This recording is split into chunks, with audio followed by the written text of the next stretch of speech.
The Principles of Psychology by William James was written in 1890.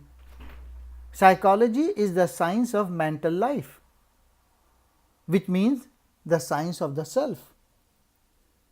William James is widely regarded as America's greatest philosopher. He is also considered to be the father of modern psychology. When we look at creatures from an outward point of view, the author noted one of the first things that strike us is that they are a bundle of habits. People become interested in psychology not because they wanted to study broad principles regarding thought and emotions, but because they want to know why they think and feel the way they do. Consciousness is not at all like the processing of computer.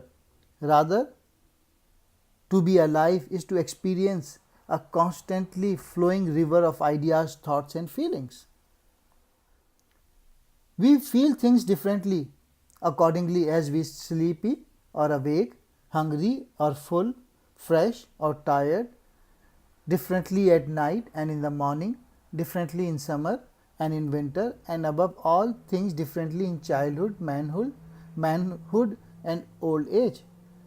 The difference of the sensibility is shown best by the differences of our emotions about the things from one age to another. What was bright and exciting becomes very flat and unprofitable. The bird songs is tedious, the breeze is mournful, the sky is sad. The author definition of psychology as the science of mental life meant the life within individual brains, the thoughts and feelings of individual people, not the human mind in general.